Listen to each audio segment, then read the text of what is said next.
Hello विद्यार्थी मित्रों, केम छो दरेक जन मजा। चैप्टर नंबर 1 संबंध अने विधेय આપણે શરૂ કરી દીધું।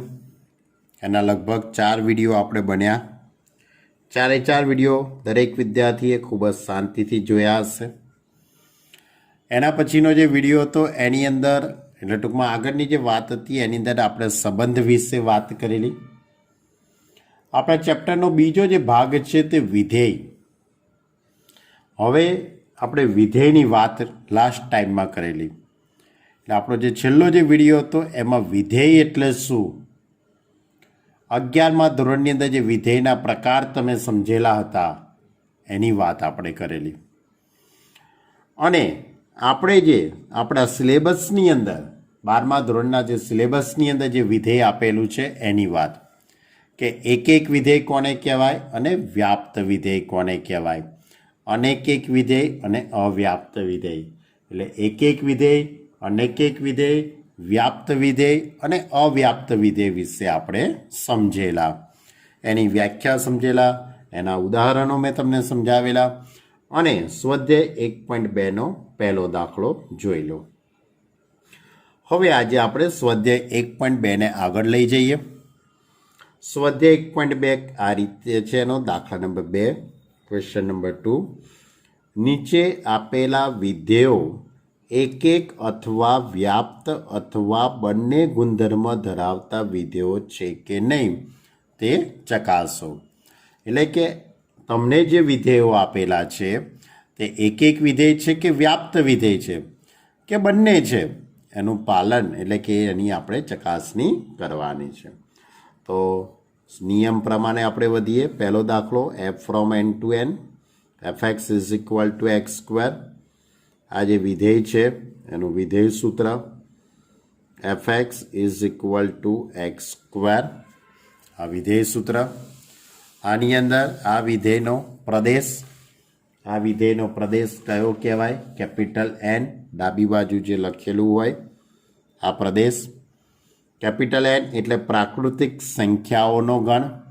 તમારે પ્રાકૃતિક સંખ્યાઓ 1 2 3 અહીંયા મૂકવાની એક્સની જગ્યાએ। હું પહેલાં એક્સની જગ્યાએ 1 મૂકું તો 1નો વર્ગ 1, એક્સની જગ્યાએ 2 મૂકી દઈએ તો 2નો વર્ગ 4, એક્સની જગ્યાએ 3 મૂકીએ તો 3નો વર્ગ 9, એક્સની જગ્યાએ 4 મૂકી દઈએ તો 4નો વર્ગ 16। તો આ રીતે સંખ્યાઓ મૂકવાથી જવાબનું પુનરાવર્તન થાય છે કે નથી થતું એની ચકાસણી કરી લો। તો તમે જોઈ શકો ક્યાંય જવાબનું પુનરાવર્તન થતું નથી। એના સિવાય પણ કોઈ પણ સંખ્યા મૂકવાથી જવાબનું પુનરાવર્તન થવાનું નથી। એટલે કે એવું કહી શકાય કે અહીંયા હવે આપણે પેલી વ્યાખ્યાનો ઉપયોગ કરી લઈએ કે ધારો કે x1 x2 belongs to n કૌંસમાં પ્રદેશ, એના માટે fx1 is equal to fx2, fx1 is equal to fx2, this implies અહીંયા એક્સ સ્ક્વેર છે, fx is equal to X square, તો fx1 એટલે x1 સ્ક્વેર, fx2 એટલે x2 સ્ક્વેર, બંને બાજુ વર્ગમૂળ લઈ લઈએ તો x1 is equal to x2। આ શરતનું અહીંયા શું થયું? પાલન। માટે વિધેય f એ કયું વિધેય થઈ ગયું કહેવાય? માટે વિધેય f એ એક વિધેય છે। માટે વિધેય f એ એક વિધેય છે। ક્લિયર? હવે વ્યાપ્ત કે અવ્યાપ્ત વિધેય છે એની વાત કરીએ। તો આ વિધેયનો વિસ્તાર, તો આ વિધેયના વિસ્તારની અંદર કઈ સંખ્યાઓ આવવાની? તો 1 4 9 16 આ બધી જ સંખ્યાઓ આવવાની છે। અને એનો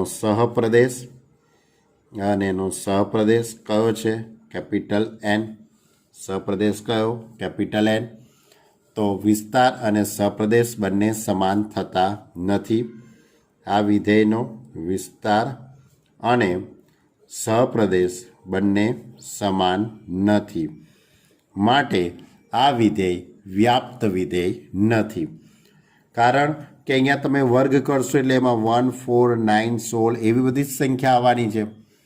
એકથી તે પછી સીધી 4, 4 પછી સીધી 9, વચ્ચેની કોઈ સંખ્યા આવવાની નથી.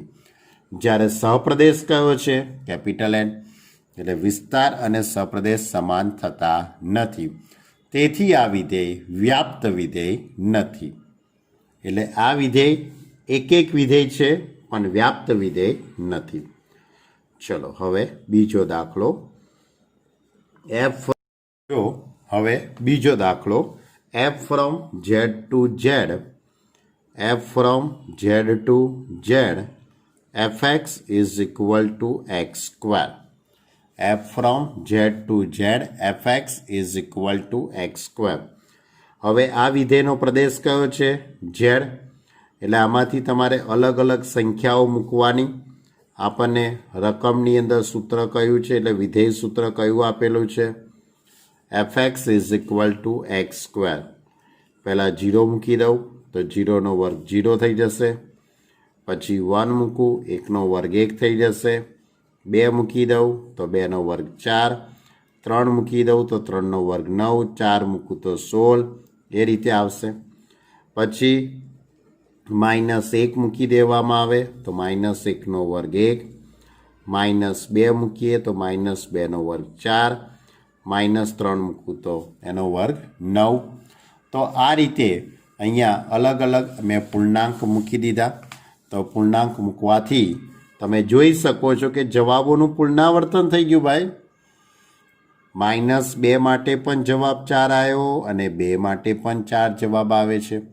એટલે કે આના માટે આપણે આવું કંઈક લખી શકીએ કે -2 is not equal to 2. This implies f of -2 is equal to f of 2.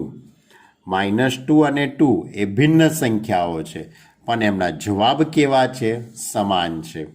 માટે વિધેય f એ અનેક વિધેય છે. એટલે વિધેય f એ એક વિધેય નથી. માટે વિધેય f એ એક વિધેય નથી. હવે આ વિધેયનો વિસ્તાર. તો આ વિધેયનો વિસ્તાર આપણે નક્કી કરીએ તો 0, 1, 4, 9 એવી બધી સંખ્યા આવશે. 1, 4, 9, 16, 25 એ બધી સંખ્યા આવશે. જ્યારે સપ્રદેશ કયો આપેલો છે? ઝેડ આપેલો છે. એટલે એનો અર્થ એવો થયો કહેવાય કે અહીંયા વિસ્તાર અને સપ્રદેશ બંને સમાન થવાના નથી. બરાબર. એટલે અહીંયા રકમની અંદર સહપ્રદેશ તમને કયો આપેલો છે? ઝેડ. એટલે કે વિસ્તાર ઇઝ નોટ ઇક્વલ ટુ સહપ્રદેશ. વિસ્તાર અને સહપ્રદેશ બંને સમાન નથી, માટે F from Z to Z એ વ્યાપ્ત વિધેય નથી. ક્લિયર? તમને ખ્યાલ આવે છે ને? આપણે બે વસ્તુની ચકાસણી કરી રહ્યા છીએ. એક અને વ્યાપ્ત વિધેયના દાખલા છે. જો જવાબોનું પુનરાવર્તન થાય તો તેને એક વિધેય ના કહેવાય, અને જવાબોનું પુનરાવર્તન ન થાય તો જવાબોનું પુનરાવર્તન થાય તો એક વિધેય નથી, અને ન થાય તો એક વિધેય છે. અને એક વિધેય જો તમને અહીંયા લાગતું હોય તો જ તમારે પેલી શરત લખવાની. કઈ? fx1 બરાબર fx2, ધીસ ઇમ્પ્લાઇડ x1 બરાબર x2. અને વ્યાપ્ત વિધેય માટે વિસ્તાર અને સપ્રદેશ સમાન થાય છે કે નથી થતો એ જોવાનો. ચલો, હજુ આની અંદર આપણને ત્રીજો દાખલો આપેલો છે. f from r to r, f from r to r, fx is equal to x square. એનો એક દાખલો છે, થોડોક નાનકડો એવો ફરક છે. શું લખેલું છે? f from r to r, fx is equal to x square. હવે આરથી આર પરનું વિધેય એટલે કે એનો અર્થ થયો કે વાસ્તવિક સંખ્યાઓનો ગણ. વાસ્તવિક સંખ્યાઓ તો ઘણી બધી છે. વાસ્તવિક સંખ્યાઓ આપણે વિચારીએ તો ઘણી બધી વાસ્તવિક સંખ્યાઓ છે, અસંખ્ય. -1/2, +1/2 ઘણી બધી સંખ્યાઓ આવે. બરાબર? તો અમુક સંખ્યાઓ આપણે મૂકીએ, જે તમારી ઈચ્છા થાય એ. બરાબર, મારી ઈચ્છા તો પહેલાં 0 મૂકવાની છે, તો 0નો વર્ગ 0. પછી તમારે 1/2 મૂકવા હોય તોય મને વાંધો નથી, 1/3 મૂકવા હોય તોય મને વાંધો નથી, પણ હું 1 મૂકી દઉં છું તો 1નો વર્ગ 1, 2 મૂકી દઉં તો 2નો વર્ગ 4. એટલે આ રીતે સંખ્યાઓ આવશે. પછી -1 મૂકી દેવામાં આવે તો -1નો વર્ગ 1, -2 મૂકવું તો 4. તો શું થઈ ગયું અહીં જુઓ, જવાબોનું પુનરાવર્તન થઈ ગયું ભાઈ. જવાબોનું શું થશે? પુનરાવર્તન. ધારો કે -2 લઉં તોય 4 જવાબ આવશે. પછી ધારો કે કોઈ વિદ્યાર્થી કે લઈને સાહેબ મારે તો 1.5 લેવા છે, કશો વાંધો નહીં ભાઈ, તું 1.5 લે અને હું -1.5 લઉં તો બંનેનો જવાબ પાછો સરખો થઈ જશે. એટલે અહીંયા આ પ્રતિબિંબોનું શું થયું કહેવાય? પુનરાવર્તન. એટલે આ વિધેય એ એક વિધેય નથી. આ વિધેય એક વિધેય નથી. એટલે આવું લખવું હોય તો નહીં લખવાનું જ છે ભાઈ.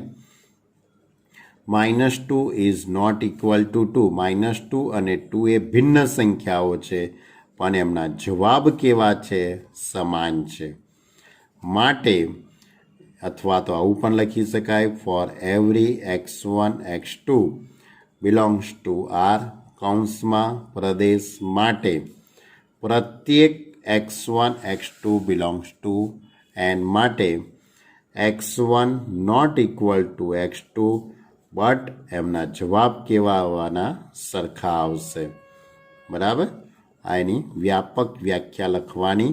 માટે એફ ફ્રોમ R થી R એક વિધેય નથી. માટે એફ ફ્રોમ R થી R એક વિધેય નથી. ક્લિયર? ઓકે. હવે આ વિધેયનો વિસ્તાર નક્કી કરો. તો આ વિધેયના વિસ્તારની અંદર હંમેશા ધન સંખ્યાઓ જ આવવાની. R પ્લસ યોગ 0 એટલે 0થી શરૂ કરીને અનંત સંખ્યાઓ આવવાની. હવે આના વિસ્તારને તમે છગડિયા કૌંસમાં 1 4 0 એવું લખી શકાય નહીં. કેમ? કારણ કે ઘણી બધી સંખ્યા આવવાની છે. એ તો મેં અહીંયા ડાયરેક્ટ 1 પછી 2નો ઉપયોગ કર્યો છે. 1 પછી મેં ડાયરેક્ટ 2નો ઉપયોગ કર્યો. 1.5 1.7 1.00 ઘણી બધી સંખ્યાઓ છે. એટલે 1 અને 4ની વચ્ચે ઘણી બધી સંખ્યાઓના પ્રતિબિંબ આવી શકે. ઓકે, તો એટલા માટે વિધેયનો વિસ્તાર R પ્લસ યોગ 0 થશે. હવે સહપ્રદેશ કયો આપેલો છે રકમની અંદર? તમને રકમમાં સહપ્રદેશ તરીકે R આપેલો છે. બરાબર, R એ તો ઘણી બધી સંખ્યાઓ ધરાવે છે, ધન ઋણ ઘણી બધી આવે. જ્યારે આના વિસ્તારમાં તો માત્ર ધન વાસ્તવિક સંખ્યાઓ આવવાની છે. એટલે આ વિધેયનો વિસ્તાર અને સહપ્રદેશ બંને સમાન થવાના નથી. બરાબર, વિસ્તાર અને સહપ્રદેશ સમાન નથી. માટે એફ ફ્રોમ R થી R એ વ્યાપ્ત વિધેય નથી. એફ ફ્રોમ R થી R એ વ્યાપ્ત વિધેય નથી. ઓકે, ચલો ત્યારે હવે એના પછીનો ચોથો દાખલો. એના પછીના દાખલામાં છે એફ ફ્રોમ n થી n. એફ ફ્રોમ n થી n fx is equal to X cube. F from n થી n fx is equal to X cube. હવે તમે પ્રદેશમાંથી અલગ અલગ સંખ્યા મૂકો. પ્રદેશ કયો આપેલો છે? n. તો n એટલે 1થી શરૂ થશે. 1નો ઘન 1, 2 મૂકીએ તો 2ની 3 ઘાત 8 થઈ જશે. 3 મૂકીએ તો 3ની 3 ઘાત 27 થઈ જવાની છે. 4 મૂકીએ તો 4ની 3 ઘાત 64 થઈ જશે. તો અહીંયા ક્યાંય જવાબોનું પુનરાવર્તન થવાનું નથી. કેમ? કારણ કે દરેક પ્રાકૃતિક સંખ્યાઓનો ઘન એક અને માત્ર એક જ હોય. કોઈ પણ પ્રાકૃતિક સંખ્યાનો ક્યુબ એ એક અને માત્ર એક જ હોવાનો. એટલે કે માટે એવું કહી શકાય. તો આપણે પેલું પદ લખી કાઢીએ. ધારો કે x1 x2 belongs to n માટે fx1 is equal to fx2, fx1 is equal to fx2. This implies x1 નો cube is equal to x2 નો ક્યુબ. તો x1 cube is equal to x2 cube, બંને બાજુ ઘનમૂળ લઈ લઈએ તો x1 is equal to x2. માટે f from n થી n એ એક વિધેય છે. માટે f from n થી n એ એક વિધેય છે. ક્લિયર? હવે આ વિધેયનો વિસ્તાર. હવે આ વિધેયના વિસ્તારમાં હંમેશા 1, 8, 27, 64 આવી બધી જ સંખ્યાઓ આવવાની છે. બરાબર? કારણ કે 1ની 3 ઘાત 1, પછી 1 પછી 2 લેવાના, તો 2ની 3 ઘાત 8 થવાની, એટલે 1 પછી સીધા 8 જ આવવાના છે. વચ્ચેની કોઈ સંખ્યા આવવાની નથી. બરાબર? એટલે કે એનો અર્થ એવો થશે કે અહીંયા બધી જ પ્રાકૃતિક સંખ્યાઓ આવશે નહીં. અને જ્યારે સહપ્રદેશ કયો આપેલો છે રકમની અંદર? રકમમાં સહપ્રદેશ તમને n આપેલો છે. એટલે કે વિસ્તાર અને સહપ્રદેશ સમાન થતા નથી. તેથી આ વિધેય એ વ્યાપ્ત વિધેય નથી. ચલો હવે પાંચમો દાખલો લઈએ. ક્વેશ્ચન નંબર 2 ની અંદર આપણને 5 દાખલા આપેલા છે. એમાંનો પાંચમો દાખલો f from z થી z, f from z થી z fx is equal to x cube. તો આ રીતે આખું વિધેય સૂત્ર છે, fx is equal to x cube. Okay, હવે તમારે xની જગ્યાએ પ્રદેશમાંથી અલગ અલગ સંખ્યા મૂકવાની. તો અહીંયા પ્રદેશ કયો આપેલો છે? z, એટલે કે પૂર્ણાંક સંખ્યાઓનો ગણ. એટલે પહેલાં હું 0 મૂકી દઉં તો 0ની 3 ઘાત 0 થઈ જશે. 1 મૂકી દઉં, 1ની 3 ઘાત 1 થઈ જવાની. પછી 2 મૂકી દેવામાં આવે તો 2ની 3 ઘાત 8 થઈ જશે. 3 મૂકી દઉં તો 3ની 3 ઘાત 27 થઈ જશે. પછી અહીંયા -1 મૂકી દેવામાં આવે તો -1ની 3 ઘાત -8 થઈ જવાની. અરે સોરી, -1 પછી -2 મૂકી દઉં ત્યારે -8 થશે ભઈલા. ક્લિયર? એટલે અહીંયા જવાબોનું ક્યાંય પુનરાવર્તન થવાનું નથી. બરાબર? એકવાર 8 જવાબ આવી ગયો તો ફરીવાર બીજી વખત કંઈ 8 જવાબ આવવાનો નથી.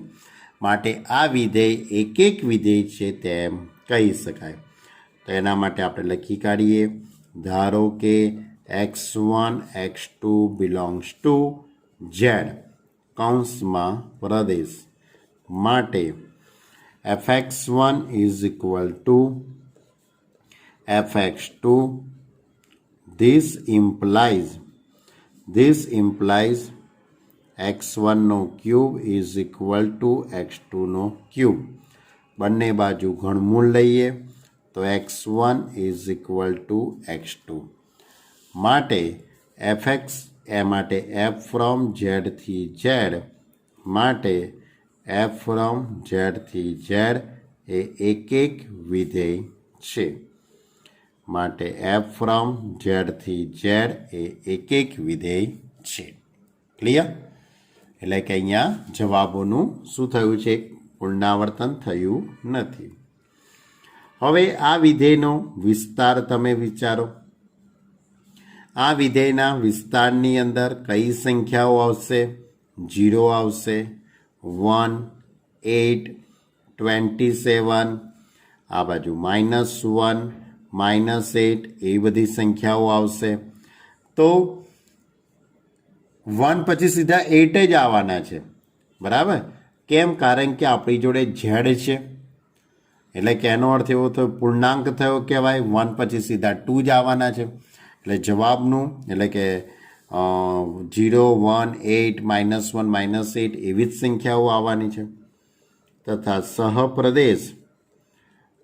સહપ્રદેશ કયો છે? z. માટે વિસ્તાર અને સપ્રદેશ બંને સમાન નથી. વિસ્તાર અને સપ્રદેશ બંને સમાન નથી.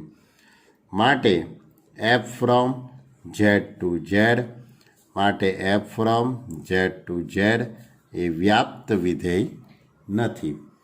એફ ફ્રોમ ઝેડથી ઝેડ એ વ્યાપ્ત વિધેય નથી. એટલે કે આ વિધેય એક વિધેય હતું પણ વ્યાપ્ત વિધેય નથી. ચલો હવે ક્વેશ્ચન નંબર 3. સાબિત કરો કે, બહુ સહેલો દાખલો છે, સાબિત કરો કે એફ ફ્રોમ આરથી આર, એફ ફ્રોમ આરથી R F X is equal to box X, F X is equal to box X દ્વારા વ્યાખ્યાયિત મહત્તમ પૂર્ણાંક ભાગ વિધેય એક પણ નથી અને વ્યાપ્ત પણ નથી એવું સાબિત કરવાનું છે. અને જ્યાં બોક્સ એક્સ વિશે લખીને આપેલું છે કે બોક્સ એક્સ એટલે શું, તો એ એક્સથી નાના અથવા એક્સને સમાન તમામ પૂર્ણાંકોમાં મહત્તમ પૂર્ણાંક દર્શાવે છે. પરીક્ષામાં આ પદ લખેલું પણ હોય અને ન પણ લખેલું હોય. બરાબર. તો સિમ્પલ લોજિક છે કે આ વિધેય કયું છે, F X is equal to box x એટલે મહત્તમ પૂર્ણાંક ભાગ વિધેય છે. તમે પ્રદેશમાંથી અલગ અલગ સંખ્યા પસંદ કરો. પ્રદેશ કયો છે, આર છે. આરમાં ઘણી બધી સંખ્યા છે. 1.5 છે, 2.7 છે, 2.05 છે, ઘણી બધી સંખ્યાઓ છે. માની લો કે એમાંની કોઈ એકાદ સંખ્યા હું અહીંયા પસંદ કરીને મૂકું કે ધારો કે 1.5, તો બોક્સ ઓફ 1.5, 1.5નો બોક્સ કેટલો આવવાનો, 1 આવવાનો. ધારો કે કોઈ વિદ્યાર્થી વિચારે કે સાહેબ મારે તો 1.00005 લેવું છે, તો કશો વાંધો નહીં, 1.00 તું પછી તાર 0.5 જે લેવું એ લે, તો પણ જવાબ કેટલો આવ્યો, 1 આવ્યો. પછી કોઈ વિદ્યાર્થી સાહેબ એક સિવાયની કોઈ સંખ્યા પસંદ કરો ને, આપણે એ પસંદ કરીએ. ધારો કે 2.01 લઉં તો એનો બોક્સ કાઢી લઉં, તો 2.01 એનો બોક્સ કેટલો આવવાનો, 2 આવવાનો. માત્ર 2 લેવામાં આવે તો પણ જવાબ તો 2 જ આવવાનો છે ભાઈ, 2નો બોક્સ તો 2 જ થવાનો. તો આવી ઘણી બધી કિંમતો તમે વિચારી શકો છો. માઇનસ એ વિચારાય, -2.5 લો તો -3 જવાબ આવશે.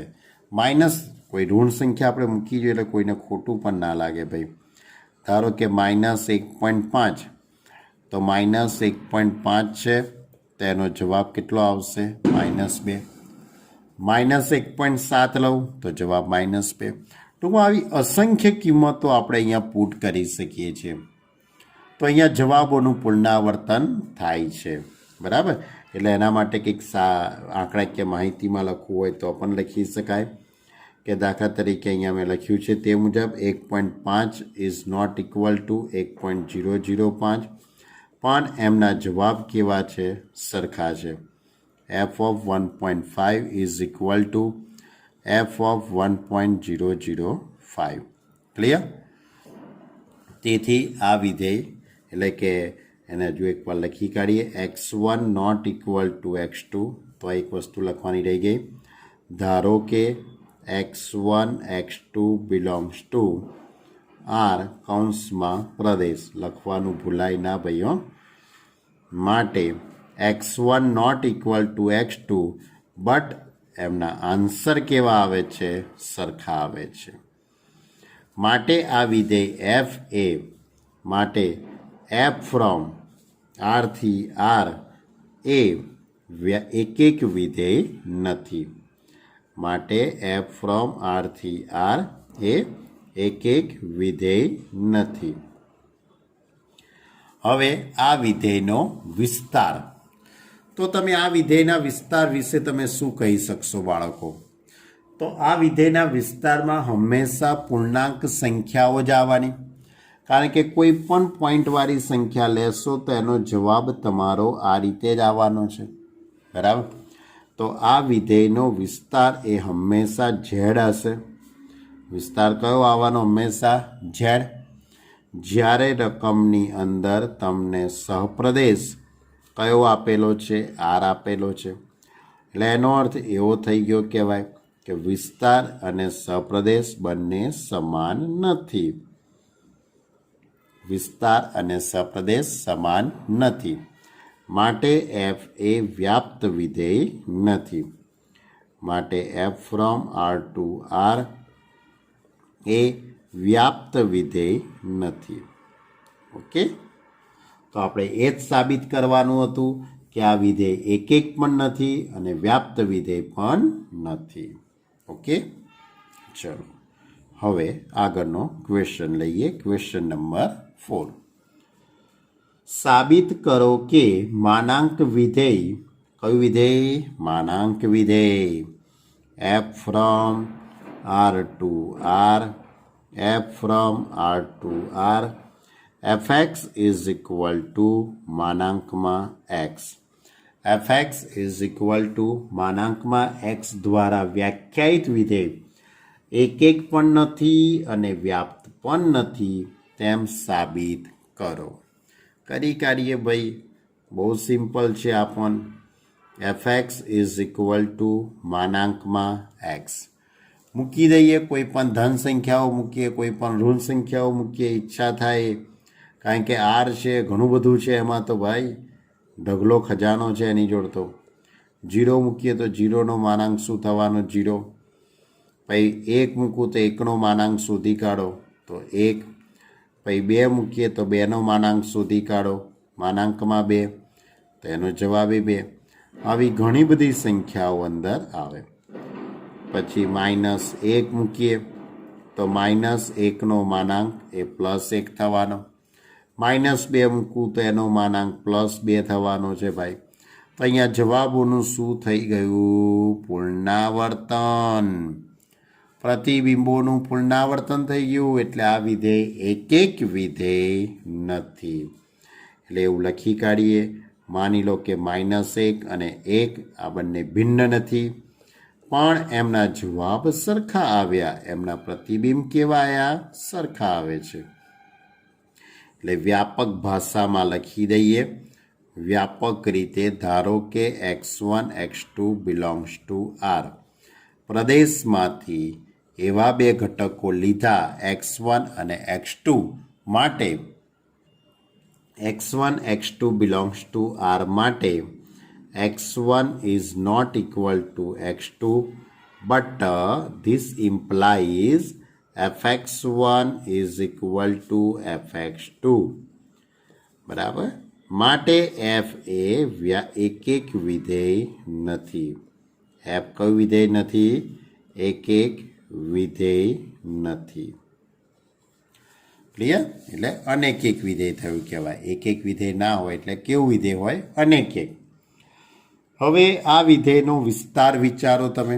આ વિધેયના વિસ્તારમાં કયા પ્રકારની સંખ્યાઓ આવવાની? માનાંક વિધેય છે. કોઈ પણ સંખ્યાનો માનાંક શોધો તે હંમેશા પોઝિટિવ જ આવવાનો. એટલે આ વિધેયનો વિસ્તાર કયો થવાનો? r પ્લસ યોગ 0. જ્યારે સહપ્રદેશ કયો થવાનો છે? આ વિધેયનો સહપ્રદેશ કયો થશે? r. એટલે વિસ્તાર અને સહપ્રદેશ બંને સમાન નથી. વિસ્તાર અને સહપ્રદેશ બંને સમાન નથી. બરાબર. માટે f એ વ્યાપ્ત વિધેય નથી. માટે f ફ્રોમ r થી r, f ફ્રોમ r થી r એ વ્યાપ્ત વિધેય નથી. ઓકે, એટલે માનાંક વિધેય એ એક અને વ્યાપ્ત વિધેય નથી. પછી ક્વેશ્ચન નંબર 5 લઈએ. ક્વેશ્ચન નંબર 5 આ રીતે છે કે સાબિત કરો કે ચિહ્ન વિધેય એક વિધેય પણ નથી અને વ્યાપ્ત વિધેય પણ નથી. ફરીથી એવો જ દાખલો આવ્યો. બરાબર. કયું વિધેય લખ્યું છે એને? ચિહ્ન વિધેય. ચિહ્ન વિધેયની વ્યાખ્યા તમને આવડતી હોવી જોઈએ. ભલે આ લોકોએ રકમમાં લખી છે પણ તમને પરીક્ષામાં આપે પણ ખરા. અને ન પણ આપે. ચિહ્ન વિધેયની વ્યાખ્યા એફ ફ્રોમ આરથી R fx is equal to +1 x greater than 0 is equal to 0 કે જ્યાં x is equal to 0, -1 કે જ્યાં x less than 0. xની કિંમત 0 કરતાં નાની હોય તો -1, xની કિંમત 0 હોય તો 0 અને xની કિંમત 0 કરતાં મોટી હોય તો 1. હવે આ વિધેયનો પ્રદેશ કયો છે? આર છે.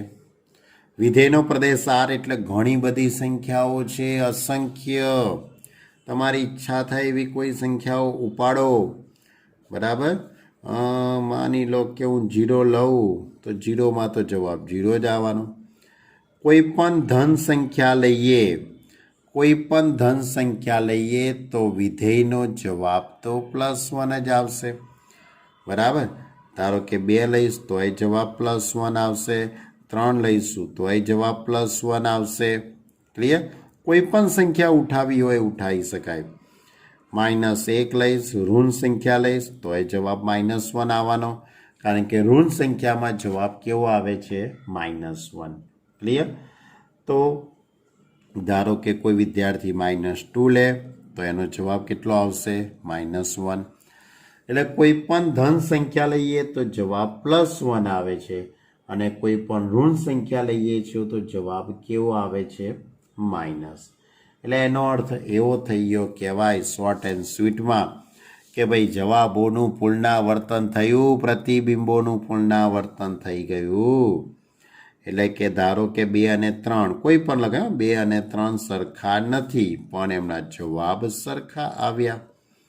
એટલે f(2) is equal to f(3). એટલે હવે છેલ્લું એક પેલું વાક્ય લખી દઈએ. ધારો કે પ્રત્યેક x1 x2 belongs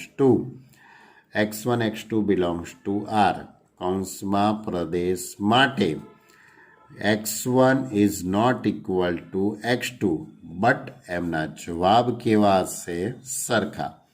એટલે fx1 is equal to fx2 માટે f એ એક વિધેય નથી.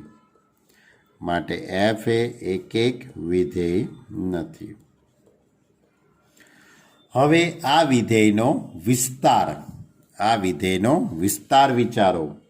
આ વિધેયના વિસ્તારમાં કેવી સંખ્યાઓ આવશે? 0, 1, 1, 1, -1, -1.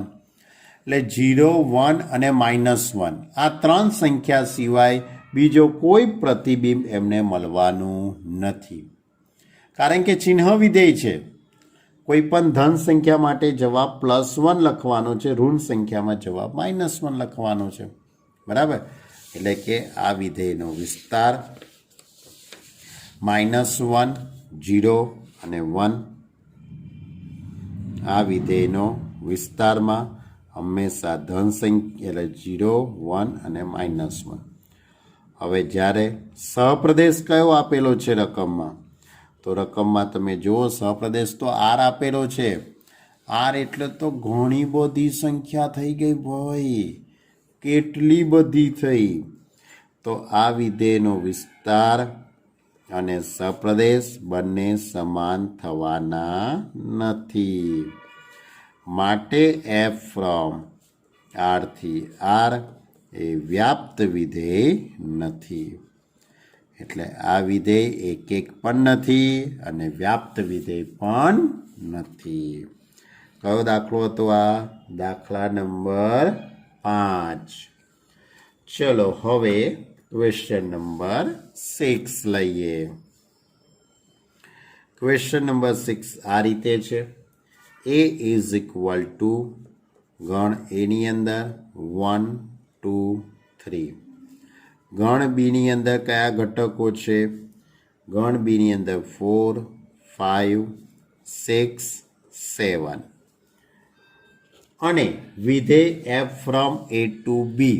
વિધેય f from a to b આ રીતે આપ્યું છે. f from a to b f is equal to, હવે એની અંદર ક્રમયુક્ત જોડો આપેલી છે. પહેલી ક્રમયુક્ત જોડ 1 4, બીજી ક્રમયુક્ત જોડ 2 5 આપેલી છે, પછીની જોડ આપી છે 3 6. ક્લિયર? દ્વારા વ્યાખ્યાયિત છે તો આ વિધેય એક એક વિધેય છે તેમ સાબિત કરો. બહુ સિમ્પલ ભાઈ, બહુ સિમ્પલ છે. પહેલી જોડ કઈ છે? 1 4. એટલે એનો અર્થ એવો થયો કે એકનો સંબંધ 4 જોડે છે. 2 5 એટલે બેનો સંબંધ 5 જોડે છે. એટલે એફ દ્વારા એક કોની જોડે સંબંધ ધરાવે છે? 4 જોડે. એફ દ્વારા એક 4 જોડે સંબંધ ધરાવે છે. પછી 2 5 એટલે F of 2 is equal two 5. 3નો સંબંધ 6 જોડે છે એટલે F of 3 is equal two 6. હવે તમે આગળના જે દાખલા હતા એની અંદર વ્યાપક રીતે લખીને આપતા હતા. ભાઈ F X is equal to X square, F X is equal to X square, F X is equal to X cube, F X બરાબર માનાંકમાં X, F X is equal to box X. પણ આ જે દાખલો છે એની અંદર particular 3 ઘટકો માટે જ વાત થઈ છે. એટલે આ વિધેયનો પ્રદેશ કયો છે? એ છે. એની અંદર 1 2 3 3 જ સંખ્યાઓ છે. એટલે એકનો સંબંધ 4 જોડે છે, બેનો 5 જોડે છે, 3નો 6 જોડે છે. તો માત્ર આની ઉપરથી જ આપણે નક્કી કરવાનું છે કે આ વિધેય એક એક વિધેય છે કે નહીં, વ્યાપ્ત વિધેય છે કે નહીં, એ આની ઉપરથી જ આપણે નક્કી કરવાનું છે. તો અહીંયા કોઈ જવાબોનું પુનરાવર્તન ભાઈ નથી થતું, દેખાઈ જ આવે છે. બરાબર? એટલે લખીશું કે પ્રત્યેક x1 x2 બિલોંગ્સ ટુ એ પ્રદેશમાંથી, બરાબર, કે ભાઈ x1 not equal to x2, this implies fx1 is not equal to fx2. બરાબર? x1 not equal to x2, x1 અને x2 ભિન્ન છે તો એમના જવાબ પણ કેવા છે? ભિન્ન છે. માટે વિધેય f એ એક એક વિધેય છે. આ વિધેયને કેવું વિધેય કહેવાય? એક એક વિધેય છે. કારણ કે ક્યાંય જવાબનું પુનરાવર્તન થતું નથી. હવે આ વિધેયનો વિસ્તાર વિચારો તમે. આ વિધેયના વિસ્તારમાં કઈ કઈ સંખ્યા આવે છે? વિસ્તાર એટલે આ જે પ્રતિબિંબો આવેલા છે તે, જવાબ જે આવેલા છે તે 4 5 6. અને સહપ્રદેશ કયો આપેલો છે? તો રકમની અંદર સહપ્રદેશ તરીકે 4 5 6 7 એટલે આ ગણ બી આપેલો છે. અને બીમાં કઈ કઈ સંખ્યાઓ છે? 4 5 6 7. તો જોઈ શકાય છે કે વિસ્તાર અને સહપ્રદેશ બંને સમાન નથી. અહીંયા વિધેયનો વિસ્તાર અને સહપ્રદેશ બંને સમાન નથી. માટે વિધેય એફ એ વ્યાપ્ત વિધેય નથી. એફ એ વ્યાપ્ત વિધેય નથી. એટલે આ વિધેય એક એક છે પણ વ્યાપ્ત નથી. આપણને તો ખાલી દાખલામાં વ્યાપ્ત એક એક વિધેયની જ વાત કરેલી, પણ આપણે આ થોડું દોડડા પણ કરી દીધું. કશો વાંધો નહીં. ચલો હવે આગળનો દાખલો લઈએ. Question number 7. હવે ક્વેશ્ચન નંબર 7ની અંદર 2 દાખલા આપેલા છે કે નીચેના પ્રત્યેક પ્રશ્નમાં આપેલા વિધેય એક એક છે કે નહીં તે જ કહો, અથવા એક એક સંગતતા છે કે નહીં તે જણાવો ને તમારા જવાબની યથાર્થતા ચકાસો. હવે એક એક સંગતતા એટલે કે વિધેય એક એક અને વ્યાપ્ત હોય તેને એક એક સંગતતા કહેવાય. બરાબર? તો તમારો પહેલો દાખલો છે રકમની અંદર એફ ફ્રોમ આર થી આર, એફ ફ્રોમ આર થી R, fx is equal to 3 minus 4x. હવે આ વિધેય સુરેખ વિધેય છે. એફ ફ્રોમ આર થી R F X is equal to 3 - 4x. આ સુરેખ વિધેય છે. બરાબર. તો તમે આ વિધેય સૂત્રમાં તમે ગમે તે કિંમત મૂકશો તો જવાબનું પુનરાવર્તન થવાનું નથી. માની લો કે મેં 0 મૂકી જોયા તો 3 - 0 તો ઇઝ ઇક્વલ ટુ 3. 1 મૂકી જોઉં તો 3 - 4 ઇઝ ઇક્વલ ટુ -1. તો તમે ધારો એ કિંમત મૂકી શકો છો. 4 દુ 8 તો -5. કોઈ પણ જવાબનું અહીંયા પુનરાવર્તન થતું નથી.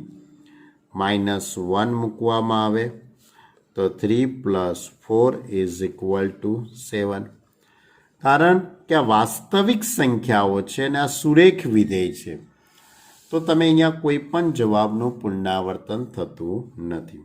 એટલે મારે વ્યાખ્યા બતાવવી પડશે. ધારો કે પ્રત્યેક x1 x2 belongs to R કૌંસમાં પ્રદેશ માટે શું લખીશું? fx1 is equal to fx2. This implies શું લખાશે? fx1 બરાબર શું થાય? 3 - 4x1 is equal to fx2 એટલે 3 - 4x2 થઈ જશે. હવે બંને બાજુથી 3 ઉડી જવાના એટલે -4x1 is equal two -4x2. બંને બાજુથી -4 ઉડી જશે એટલે x1 is equal to x2. માટે f ફ્રોમ આર થી આર એ એક વિધેય છે. માટે f ફ્રોમ આર થી આર એ એક વિધેય છે. ક્લિયર? પછી હવે વ્યાપ્ત વિધેય. વ્યાપ્ત વિધેય માટે આ વિધેયનો વિસ્તાર જોવો પડશે. તો આ વિધેયના વિસ્તારમાં દરેક વાસ્તવિક સંખ્યા આવવાની છે. તો આ વિધેયનો વિસ્તાર એ પણ આર થઈ જશે, કારણ કે બધી જ વાસ્તવિક સંખ્યાઓ જવાબમાં આવશે. અને સહપ્રદેશ એ પણ કયો થવાનો છે? આર. તો અહીંયા વિસ્તાર અને સહપ્રદેશ બંને સમાન થઈ ગયા. વિસ્તાર અને સહપ્રદેશ બંને કેવા થાય છે? સમાન થાય છે. તેથી આ વિધેય વ્યાપ્ત વિધેય છે. હવે અત્યાર સુધી આપણે જે કંઈ દાખલા ગણે બધામાં હું લખી દેતો હતો કે ભાઈ આ વિધેય વ્યાપ્ત વિધેય છે. પરંતુ સુરેખ વિધેયનો જ્યારે દાખલો આવશે, કોનો દાખલો? સુરેખ વિધેયનો દાખલો. સુરેખ વિધેયના દાખલાની અંદર હું વ્યાપ્ત વિધેયની બીજી એક વ્યાખ્યા છે. વ્યાપ્ત વિધેયની બીજી એક વ્યાખ્યા છે, એના શબ્દો છે, એનો હું ઉપયોગ કરીશ. તો આ રીતે લખવાનું છે, ધ્યાન રાખજો. પહેલાં fx is equal two y ધારી લેવાનું. fx એટલે 3 - 4x is equal two y.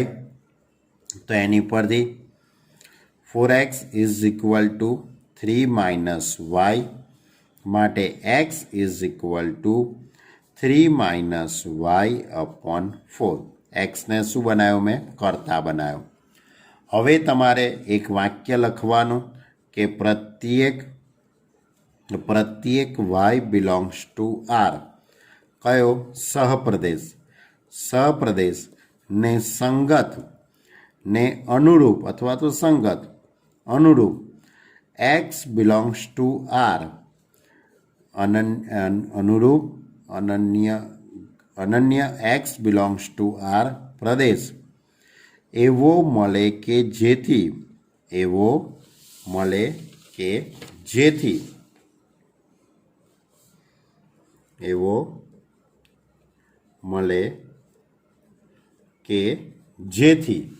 હવે શું લખવાનું? ધ્યાન રાખજો. fx. હવે એક્સની જગ્યાએ શું મૂકવાનું? તમે એક્સની જગ્યાએ શું મૂકવાનું ખબર છે? 3 - y અપોન 4. એક્સની જગ્યાએ આ જે કર્તા બનાવેલો છે એ પદ લખી દેવાનું. હવે આને ક્યાં મૂકી દેવાનું? વિધેય સૂત્રમાં. એટલે 3 - 4x, આ 3 - 4x છે, એમાં 3 - 4xમાં એક્સની જગ્યાએ આ પદ ગોઠવી દઈશું. એટલે 3 - 4, 3 - y/4, એટલે 4 4 ઉડી જશે. એટલે 3 - 3 - y, એટલે 3 - 3 + y is equal two y. 3 3 ઉડી ગયા. એટલે હવે હું અહીંયા કહી શકીશ કે fx is equal two y. હવે અહીંયા હું ચોક્કસપણે કહી શકું કે આ વિધેય એ વ્યાપ્ત વિધેય છે. માટે f એ વ્યાપ્ત વિધેય છે. ક્લિયર? આવી વાત પણ ક્યારે કરવાની? જ્યારે આરથી આરનું સુરેખ વિધેય હોય ત્યારે જ. બધા દાખલામાં કરવાની જરૂર નથી. બરાબર? આમ તો બધા દાખલામાં વાત કરીએ તો કરાય, પણ બધા દાખલામાં તમારે વાત કરવાની જરૂર નથી.